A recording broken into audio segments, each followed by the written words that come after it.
Access Minnesota. Issues that matter to you.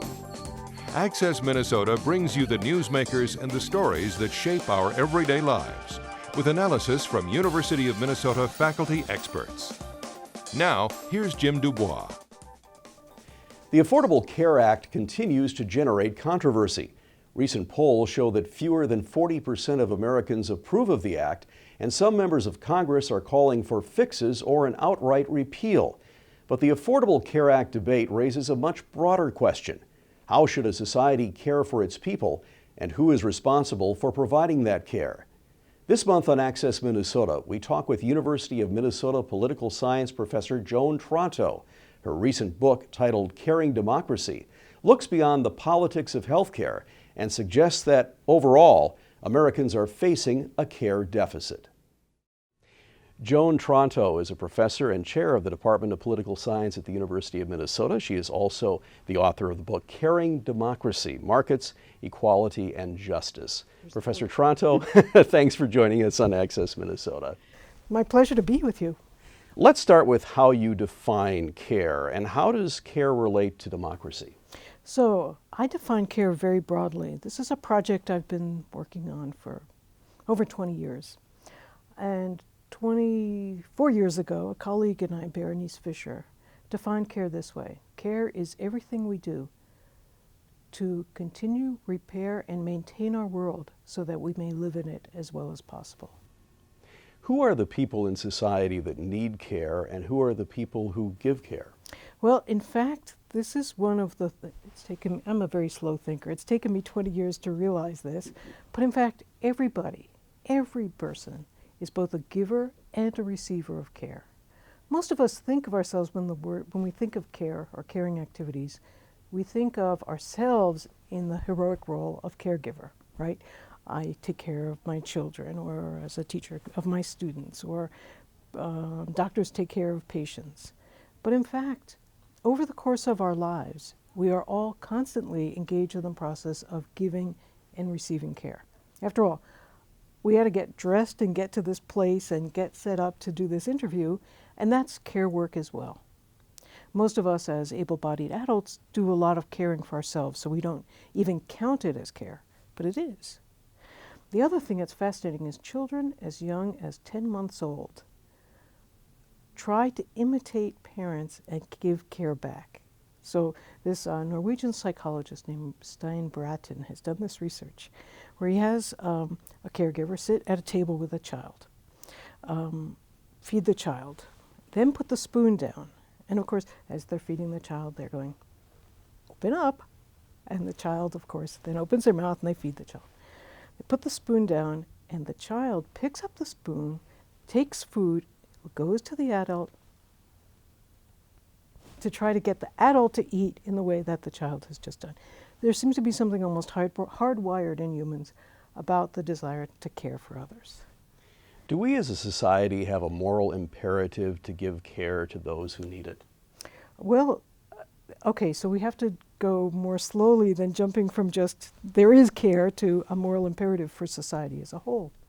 In truth, every society has a theory about how care should be organized. We don't usually think, when we're thinking, I'm a political theorist, when we think of political thought, we often think about organizations of governments, we think about issues of protection in terms of preventing war, and we don't usually think about the fact that every society also has to organize care one way or another.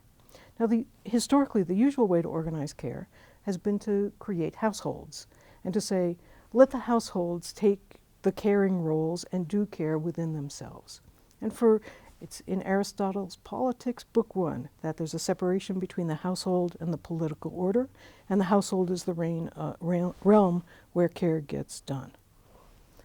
But as you begin to move out, you realize that no, there are actually also public forms of care that are also always being given. Educating a population is a form of caregiving.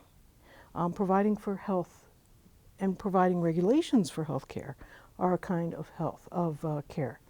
Taking care of the young, the sick, the elderly have historically been done either by states or by individual communities or by churches. There are hundreds of ways to organize care, but every society has to figure out how to do this. How have politicians ignored the issue of care?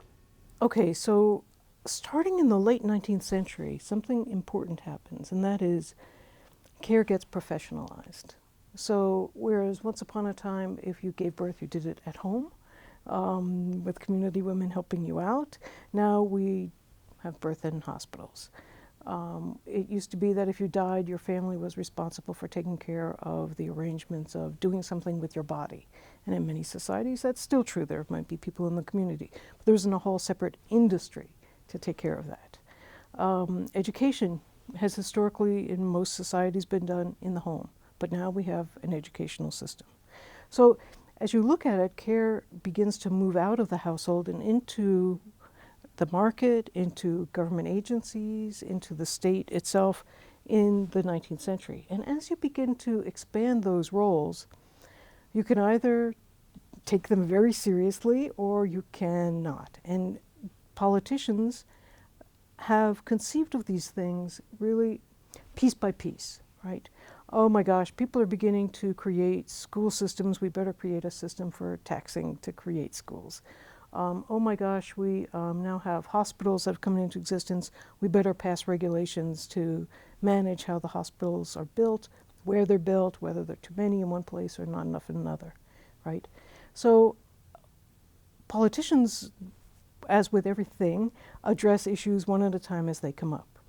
But the claim that I make in the book, and I think it's a valid one, is that it's time for us to step back and as a society ask the question, wait, we created a whole system of ways of creating and taking care of people. Is this the way we should really organize it? Because there's one serious problem that comes in the way we typically organize things. And it's not, because politicians aren't thoughtful, it's that they're facing this one question at a time.